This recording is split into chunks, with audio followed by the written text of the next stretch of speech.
Good morning మ్యాగజైన్కి స్వాగతం. ప్రముఖ దినపత్రికలు వస్తున్న వార్తల వెనకాల జరుగుతున్న పరిణామాలు చూద్దాం. ఈనాడు చూస్తే గనుడి అరెస్ట్. గనుల శాఖ మాజీ డైరెక్టర్ వెంకటరెడ్డిని హైదరాబాద్లో అదుపులోకి తీసుకున్న ఏసీబీ. కూటమి ప్రభుత్వం ఏర్పాటైన వెంటనే పరారీ. ఈ నెల 11న ఆయన మీద కేసు నమోదు. ఎట్టకేలకు అరెస్ట్. నేడు విజయవాడకు తరలింపు.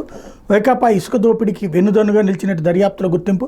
వైకాపా ప్రభుత్వ పెద్దలు గత 5 ఏళ్లలో సాగించిన ఇసుక, ఖనిజ, గనుల దోపిడీకి వెనుదనుగా నిలిచి సర్వం తానే వ్యవహరించిన గనుల శాఖ పూర్వ డైరెక్టర్ విజి వెంకటరెడ్డిని అవినీతి నిరోధక శాఖ ఎట్టకేలకు అరెస్ట్ చేసింది. హైదరాబాద్లో గురువారం రాత్రి 9:30 గంటల సమయంలో ఆయన అదుపులోకి తీసుకుంది. రాష్ట్రంలో కూటమి ప్రభుత్వం ఏర్పడిన కొన్ని రోజుల తర్వాత పరారైన ఆయన 3 నెలలుగా తప్పించుకుని తిరుగుతున్నారు. గనుల శాఖలో టెండర్లు, ఒప్పందాలు, ఏపీ ఎంఎంసీ నిబంధనలు, కార్యకలాపాలు, ఇసుక తవ్వకాలు, భారీ ఎత్తున అక్రమాలు, అవినీతి అవకతవకలకు పాల్పడిన అభియోగాలపై కొన్నాళ్ల కిందట రాష్ట్ర ప్రభుత్వం ఆయన సస్పెండ్ చేసింది. ఆ నోటీసులు అందివ్వడానికి ప్రయత్నించిన వెంకటరెడ్డి ఆచూకీ లభించలేదు. మరోవైపు గనుల శాఖ అధికారుల ఫిర్యాదు మేరకు వెంకటరెడ్డిపై ఈ నెల 11న ఏసీబీ కేసు నమోదు చేసింది. అవినీతి నిరోధక చట్టం, మైన్స్ అండ్ మినరల్స్ చట్టంలోని సెక్షన్లతో పాటు ఐపీసీలోని నేరపూరిత విశ్వాసఘాతకం, నేరపూరిత కుట్ర తదితర సెక్షన్ల కింద అభియోగాలు మోపింది. అప్పటి నుంచి దేశంలోని వివిధ ప్రాంతాల్లో గాలిస్తున్న ఏసీబీ బృందాలు ఆయన హైదరాబాద్లో ఉన్నట్టు గుర్తించి అరెస్ట్ చేశాయి. శుక్రవారం ఉదయం వెంకటరెడ్డిని విజయవాడకు తీసుకొచ్చి న్యాయస్థానంలో హాజరుపరచబోతున్నారు.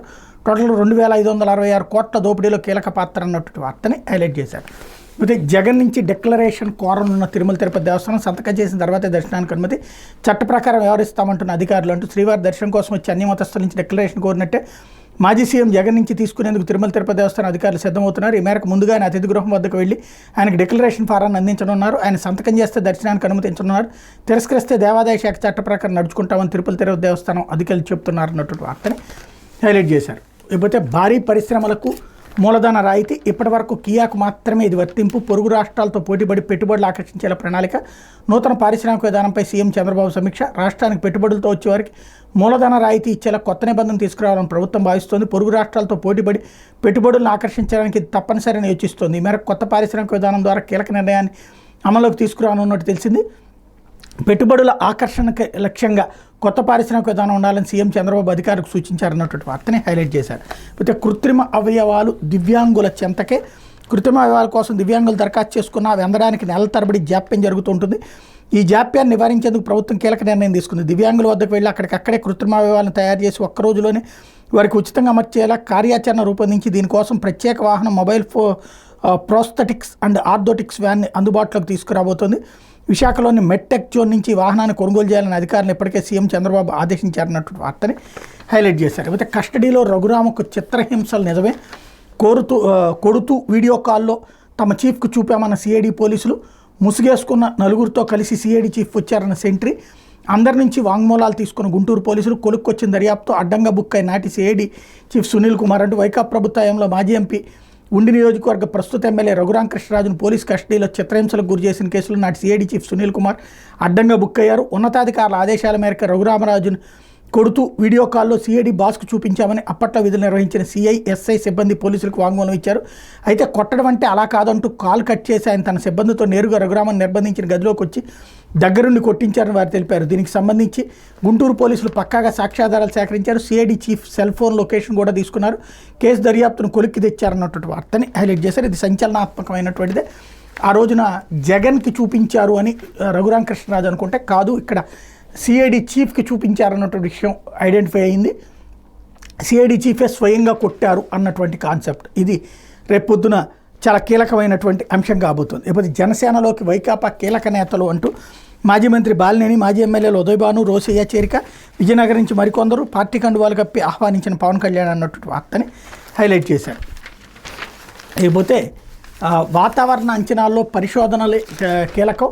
భారత్కి సొంత నమూనా అవసరం. అమెరికా సీనియర్ శాస్త్రవేత్త డాక్టర్ విజయ్ తల్లాప్రగడ వాతావరణ అంచనాలు రూపొందించేందుకు ఎప్పటికప్పుడు కొత్త నమూనాలు, మోడల్స్, పరిశోధనలు అవసరమైన అమెరికాకి చెందిన National Oceanic and Atmospheric Administration నోవాలో సీనియర్ శాస్త్రవేత్త, ఆంధ్ర విశ్వవిద్యాలయ పూర్వ విద్యార్థి డాక్టర్ విజయ్ తల్లాప్రగడ పేర్కొన్నారు.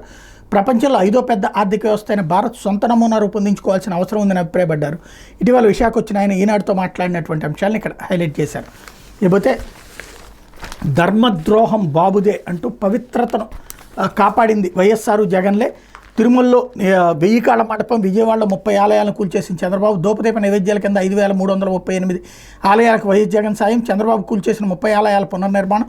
2635 నూతన ఆలయాల నిర్మాణం, మరో 300 ఆలయాల జీర్ణోద్ధరణ, అర్చకుల జీతాలు 5000 నుంచి 10,000కు, 10,000 నుంచి 15,625 రూపాయలకు పెంపు, వంశపారంపర్య అర్చకులు ఓపికన్నంతకాలం పనిచేసుకునే అవకాశం, అర్చకుల సంక్షేమానికి 48 కోట్లు సాయం, టీటీడీ ఉద్యోగులకు ఇళ్ల పట్టాలు, వేతనాల పెంపు, శ్రీవారికి అత్యంత ప్రీతిపాత్రమైన నవనీత సేవ కార్యక్రమానికి శ్రీకారం చుట్టింది వైఎస్ జగనే.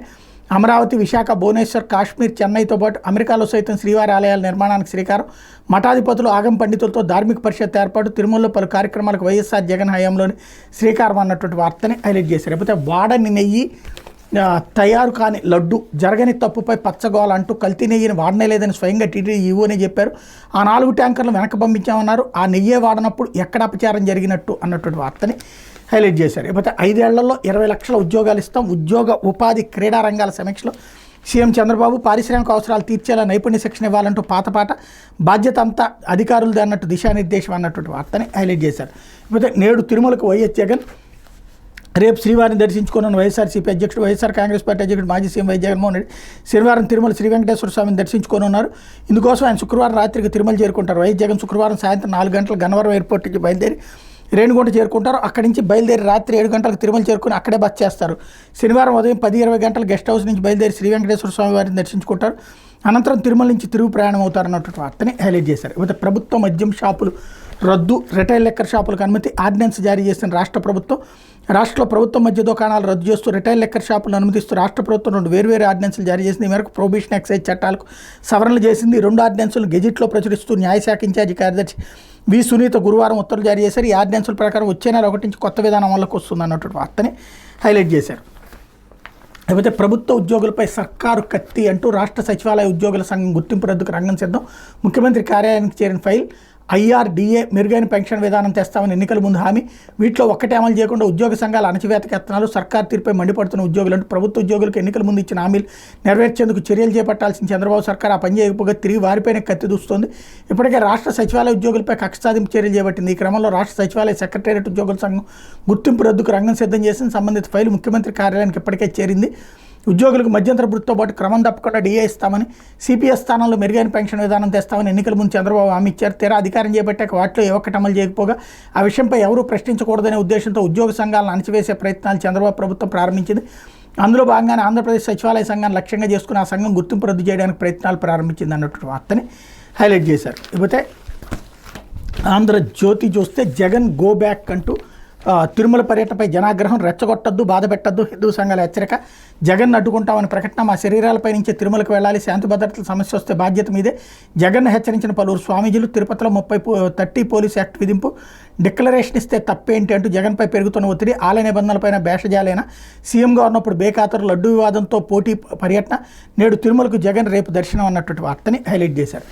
అయితే జాతీయ క్రీడలకు బీ రెడీ అంటూ 2027లో రాష్ట్రంలో నిర్వహణకు సిద్ధం కావాలి, తదనుగుణంగా మౌలిక సదుపాయాల కల్పన, అమరావతిలో అతిపెద్ద స్టేడియం, త్వరలో క్రీడా పాలసీ, క్రీడా హబ్గా తిరుపతి, అమరావతి, విశాఖపట్నం, ఆటల మీద సమీక్షలో సీఎం చంద్రబాబు ఆదేశాలు అన్నట్టు వార్తని హైలైట్ చేశారు. అయితే హైబ్రిడ్ ఉద్యోగాలకు ప్రాధాన్యం, నైపుణ్యాలు పెంపొందిస్తే ప్రైవేట్తో భారీగా ఉపాధి అవకాశాలు, బహుళజాతి కంపెనీలతో శిక్షణా కేంద్రాల ఏర్పాటుకు చర్చలు, ప్రైవేట్లో అవకాశాలపై సీఎం సమీక్ష, ఎన్నికల హామీ అమలుకు కసరత్తు అన్నటువంటి వార్తని హైలైట్ చేశారు. రెడ్ బుక్ అమలు మొదలయ్యింది, ఐపీఎస్లు సస్పెండ్ అయ్యారు, చట్టాన్ని ఉల్లంఘించిన వాళ్ళని వదిలేది లేదు, లోకేష్ శ్రీకాకుళం పర్యటన, విశాఖలో ప్రజా దర్బార్ అన్నటువంటి వార్తని హైలైట్ చేశారు. మరి అక్రమాల ఫైళ్ల గుట్టలు, మద్యం స్కామ్లో సిఐడి స్వాధీనం, కంప్యూటర్లు, ఇతర ఆధారాలు, 3వ రోజు తనిఖీలు, డిజిటల్ ఫోరెన్సిక్, ఆర్థిక నిపుణులతో ఆడిట్కి నిర్ణయం, ధరలు, ముడుపులు, వాటాల గుట్టు విప్పే దిశగా విచారణ. లేకపోతే 4 కేటగిరీలో మద్యం షాపులు, జనాభా ఆధారంగా స్లాబుల వర్గీకరణ, ఫీజుగా 50 లక్షలు, 55, 65, 85 లక్షలు, 50 లక్షల స్లాబ్ పరిధిలో ఎక్కువ షాపులు, తిరుపతి జిల్లాలో అత్యధికంగా 264, మొత్తం షాపులు 3736, ఇందులో గీత కార్మికులు 340 అన్నటువంటి వార్తని హైలైట్ చేశారు. లేకపోతే పర్యాటకం వైసీపీ పరం అంటూ ఆస్తులు, ప్రాజెక్టులన్నీ ఆ పార్టీ నేతల చేతుల్లోని, విశాఖ, బెజవాడ, తిరుపతిలోనూ స్వాహా, అస్తవ్యస్త విధానాలతో ఏపీటీడీసీ అప్పుల పాలు, నేడు టూరిజం డే, కూటమి సర్కార్ గాడిని పెట్టేనా అంటూ వైసీపీ ప్రభుత్వంలో 5 ఏళ్ల పాటు పర్యాటకాన్ని సర్వనాశనం చేశారు. రాష్ట్ర పర్యాటక శాఖ ఆస్తులు గత పాలకులు తమ సొంత ఆస్తులుగా మార్చేసుకున్నారు. 100 కోట్ల విలువైన పర్యాటక హోటళ్లు, ఇతర ప్రాజెక్టులను తమ పరం చేసుకున్నారు. కోట్ల రూపాయల ఆదాయానికి గండి కొట్టడంతో పాటు పర్యాటక శాఖపై కోట్లలో అప్పుల భారం మోపారు. ఒక్క మాటలో చెప్పాలంటే వైసీపీ పాలనలో పర్యాటక శాఖ 10 ఏళ్లు వెనక్కి వెళ్ళిపోయింది అన్నటువంటి వార్తని హైలైట్ చేశారు. లేకపోతే పురుషులకు రక్షణ చట్టాలు అవసరం అంటూ సైబర్ నేరాల్లో బందీలు అవుతున్నారు. తెలుగు రాష్ట్రాల్లోని బాధితులు కేంద్ర రాష్ట్ర ప్రభుత్వాలు చొరవ చూపాలంటే ఆంధ్రజ్యోతి ప్రజ్వల హోం వ్యవస్థాపకురాలు సునీత కృష్ణన్, ప్రస్తుత సమాజంలో మహిళలకే కాకుండా పురుషులకు రక్షణ చట్టాలు రూపొందించాల్సిన అవసరం ఉందని ప్రజ్వల హోం వ్యవస్థాపకురాలు సునీత కృష్ణన్ అభిప్రాయపడ్డారు. యుఎస్ కాన్సులేట్ రాష్ట్ర ప్రభుత్వ ఆధ్వర్యంలో గురువారం national consultation on countering cyber enabled human trafficking అనే అంశం మీద విజయవాడలోని ప్రైవేట్ హోటల్లో సెమినార్ నిర్వహించారు. సదకు హాజరైన సునీత కృష్ణ ఆంధ్రజ్యోతితో మాట్లాడు సైబర్ నేరాలతో మానవ అక్రమ రవాణా ముఖం మార్చుకుంటుంది. సైబర్ నేరాల్లో పురుషులు బందీలు అవుతున్నారు. పురుషులను బలవంతంగా ఇక్కడి నుంచి విదేశాలకు తీసుకెళ్లి సైబర్ నేరాలు కాల్ సెంటర్లో పనిచేస్తున్నారు. వాళ్ళు అక్కడి నుంచి బయటికి రావడానికి పెద్ద మొత్తాల్లో చెల్లింపులు చేయాల్సి వస్తుంది. ఇలాంటి ఘటనలు తెలంగాణ, ఆంధ్రప్రదేశ్లో బయటపడ్డాయి. అందుకే చట్టాల్లో మార్పులు తీసుకురావాల్సిన అవసరం ఉంది. పురుషుల భద్రతకు పటిష్ట చట్టాలను రూపొందించాల్సిన అవసరం ఉంది. టెక్నాలజీతో జరిగే సైబర్ నేరాలకు చట్టంలో సరైన సెక్షన్ లేవు. పురుషులను బలవంతంగా దేశాలు దాటిస్తుంటే దాన్ని అక్రమ రవాణా దర్యాప్తు సంస్థలు గుర్తించడం లేదు. కేంద్ర రాష్ట్ర ప్రభుత్వాలు సంయుక్తంగా ఇలాంటి కేసుల్లో నిందితులు కఠినంగా శిక్షలు పడేలా చట్టాలను రూపొందించాల్సిన ఆవశ్యకత ఉందన్నారు. అదేవిధంగా ఈ కేసులకు సంబంధించిన శాఖల అధికారులకు శిక్షణ ఇవ్వడంతో పాటు వారికి అందుకు అవసరమైన సాంకేతిక సదుపాయాలు కల్పించాలని విజ్ఞప్తి చేశారన్నటువంటి వార్తని హైలైట్ చేశారు. ఇది దినపత్రికలో వచ్చినటువంటి వార్తలు వెనకాల జరుగుతున్నటువంటి పరిణామాలు.